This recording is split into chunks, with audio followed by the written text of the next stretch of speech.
Olá a todos, aqui é o professor Cláudio e hoje para fazer um comentário acerca de um hábito, na verdade de um traço do perfil de um gênio das nossas artes, um gênio da cultura mundial, por que não?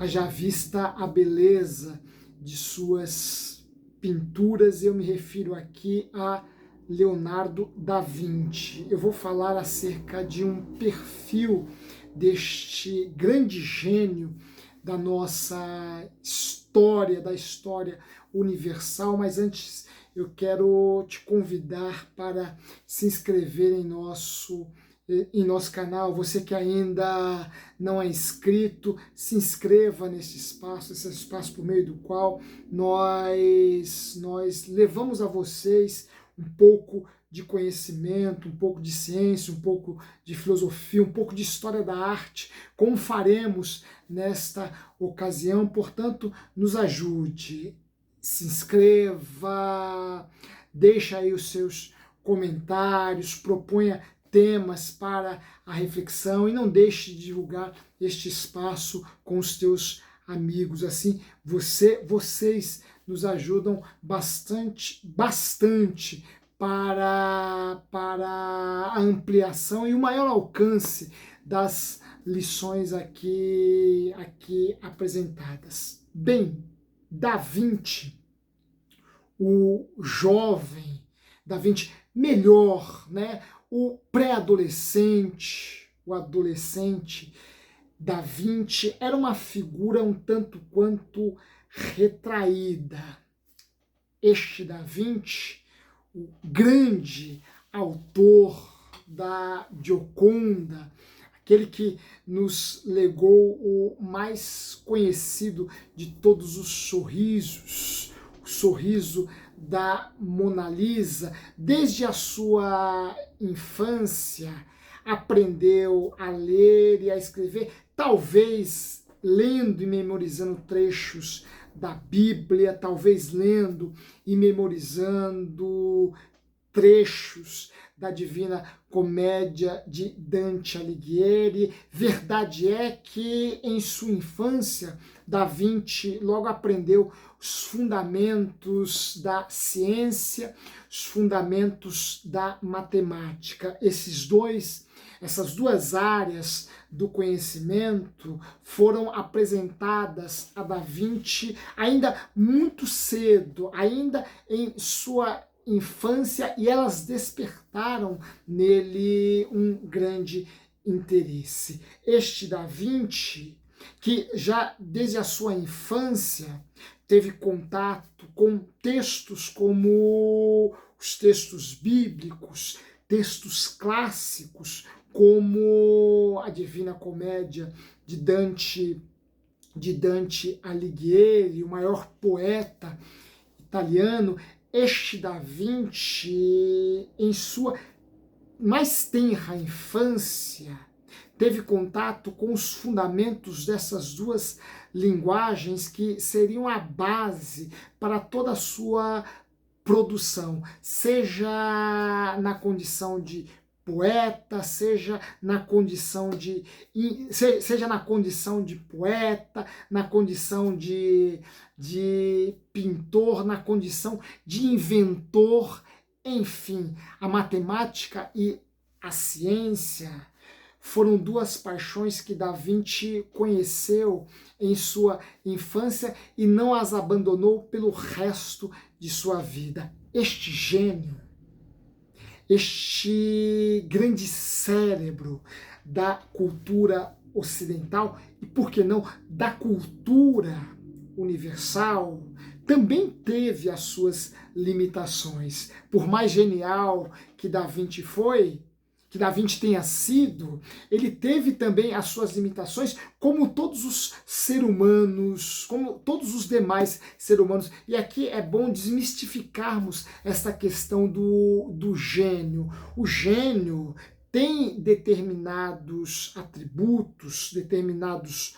dotes, determinadas faculdades que os fazem se sobressair sobre os demais, se sobressair diante dos demais homens, diante dos demais mortais. Mas os gênios não são figuras absolutamente perfeitas. Pelo contrário, eles também possuem os seus vícios, eles também possuem os seus percalços, eles também possuem alguns pontos em sua existência que são bastante anuviados, são temas para controvérsias, são aspectos que demonstram, acima de tudo, a sua humanidade. Da Vinci também tinha dos seus vícios e das suas também tinha vícios e limitações.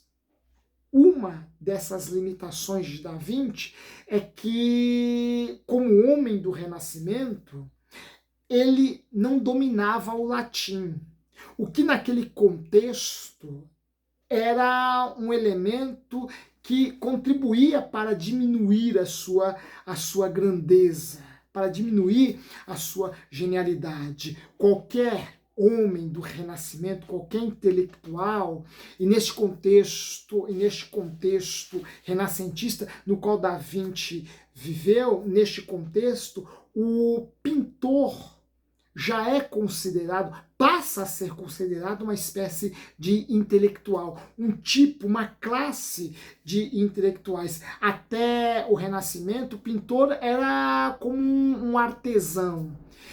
O seu ofício não era um ofício estritamente intelectual, não projetava entre os homens de ideias, entre os homens de pensamento. A partir do Renascimento, o pintor passa a ser elevado à mesma classe dos intelectuais, dos pensadores. E um intelectual, um pensador, um homem do Renascimento, como Da Vinci, deveria dominar pelo menos 2 idiomas, ou ao menos um dos 2 idiomas, que eram o grego e o latim. Um intelectual, um homem culto, um homem da Renascença deveria dominar esses 2 idiomas, porque eram eles que lhe abririam as portas para a leitura, o estudo, a compreensão dos textos clássicos, dos textos da antiguidade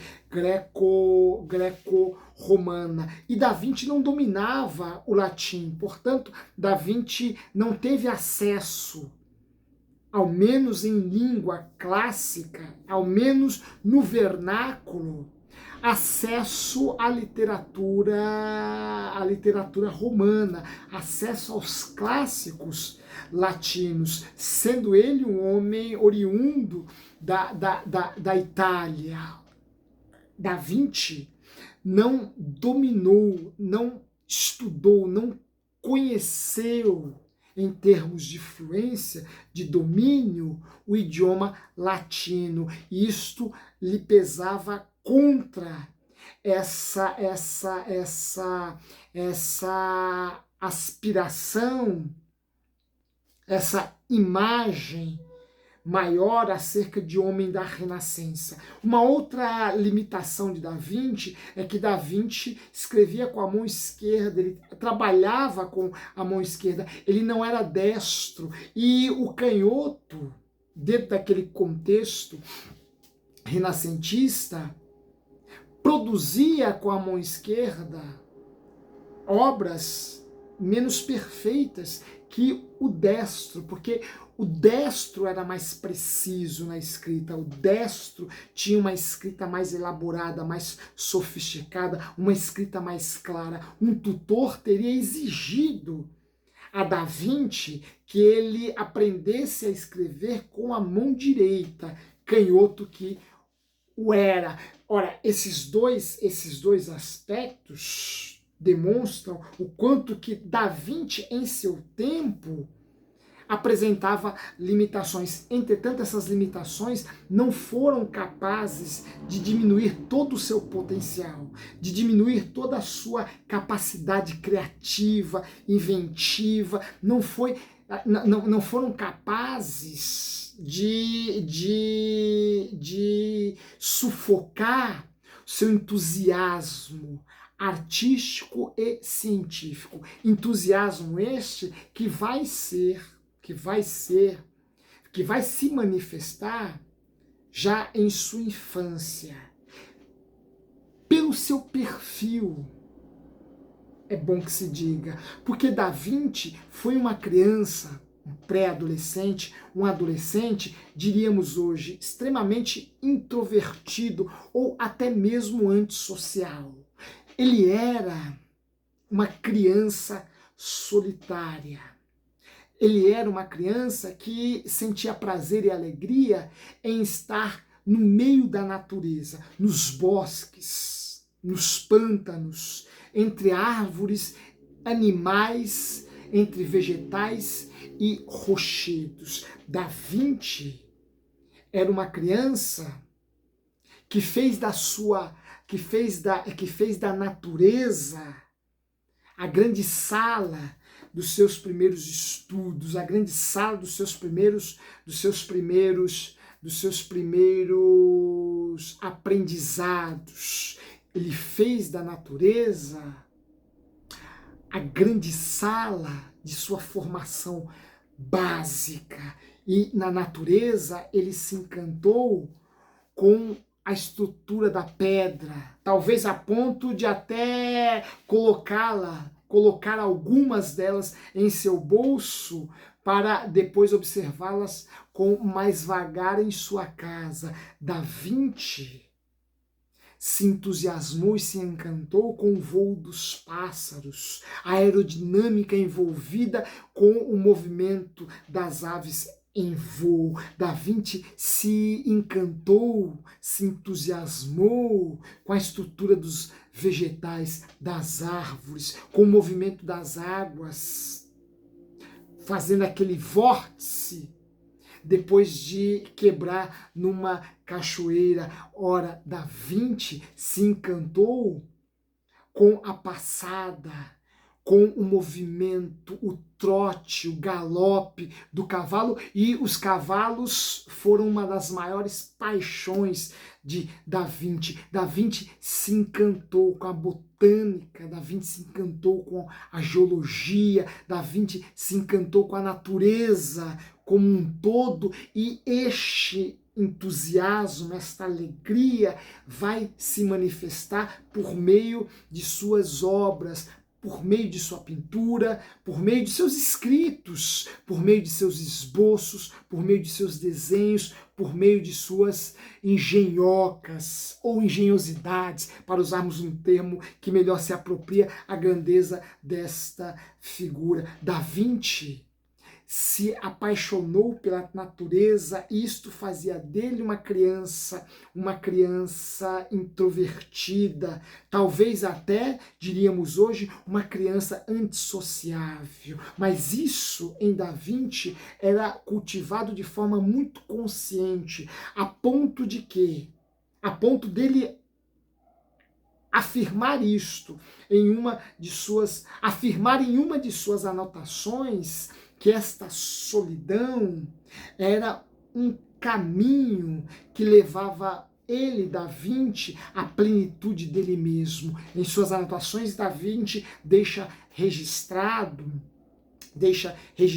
o seguinte dizer: quando alguém está só, este alguém é plenamente ele mesmo. Mas quando se está acompanhado, este alguém é apenas a metade dele mesmo. Para Da Vinci, a única forma do indivíduo estar plenamente consigo mesmo é por meio desses momentos de solidão, é por meio destes momentos de suposto isolamento, é por meio destes momentos de suposto confinamento. Confinamento este de Da Vinci que o colocava dentro de um espaço muito mais amplo. Não era um Da Vinci melancólico ou deprimido dentro de um quarto. Era um Da Vinci trancado dentro da grande sala da natureza. E aí, descobrindo as suas verdadeiras paixões, descobrindo o seu verdadeiro interesse, os seus verdadeiros interesses, descobrindo aquilo que iria ocupar o seu tempo, a sua energia, a sua mente para o resto da vida, descobrindo o papel que lhe cabia na existência. Logo, em sua adolescência, estes momentos a sós consigo mesmo na grande sala da sua paixão à natureza, logo ainda na adolescência, Da Vinci vai fazer alguns esboços, alguns desenhos. Esses desenhos chegarão até as mãos de seu pai, Ser Piero. Da Vinci sempre se reportou ao seu pai chamando-o de Ser Piero. Um dia, Ser Piero apresentou estes esboços, estes desenhos a um outro crânio, a um outro gênio da história da humanidade, chamado Andrea del Verrocchio. Andrea del Verrocchio, ao ver aqueles desenhos, identificou ali os primeiros passos dados por um gênio. Pediu a Ser Piero que trouxesse-lhe o rapaz, o adolescente, para que a partir daí ele estudasse em sua bottega, palavra que os italianos usam para ateliê. Na bottega de Andrea del Verrocchio, em Florença, o centro do Renascimento, Da Vinci não apenas terá uma exímia formação, mas também se concatenará com todos os movimentos, com todas as direções, os caminhos que as artes e as letras começam a tomar na modernidade e em específico na Renascença. É a partir daí que o gênio começa a ser lapidado, que o gênio começa a ser definido, que o gênio começa a dar os seus primeiros passos rumo à glória eterna que lhe estaria reservada. Mas tudo isso se dá porque Da Vinci tinha estes momentos a sós consigo mesmo, e eram muitos. E estes momentos de solidão promoveram a Da Vinci uma viagem para dentro de si, descobrindo em si mesmo a totalidade que ele, Da Vinci, ou que o eu da Vinciano representava. Estes momentos de solidão são momentos que nos faltam hoje. Por quê? Porque, embora estejamos mais isolados ou confinados em nossas redes sociais, confinados em nossos espaços virtuais, confinados em nossas pequenas bolhas, na verdade não estamos a sós conosco mesmos. Por quê? Porque não nos entregamos a este processo de introversão, de contemplação para dentro, de olhar e ouvir atentos para dentro, exercício que com Da Vinci e tantos outros aprendemos ser fundamental para descobrirmos quem realmente somos, qual o papel que nos cabe nesta existência e o potencial que ainda temos a desenvolver. Portanto, atentemos a este grande gênio da natureza, a este grande gênio das artes, da engenharia e de tantas outras ciências que ele se dedicou, e passemos alguns momentos a sós conosco mesmos, para descobrirmos, para desbravarmos, para explorarmos este nosso mundo interior, este indivíduo que nós somos e temos. Quem sabe assim, a nossa existência tomará o rumo certo na direção da plenitude que nós somos, para a qual somos todos nós destinados ou reservados. Um forte abraço, até a próxima. Se você gostou deste vídeo, não se esqueça de deixar o seu joinha, não se esqueça de fazer a sua inscrição e em breve nos veremos novamente. Um forte abraço.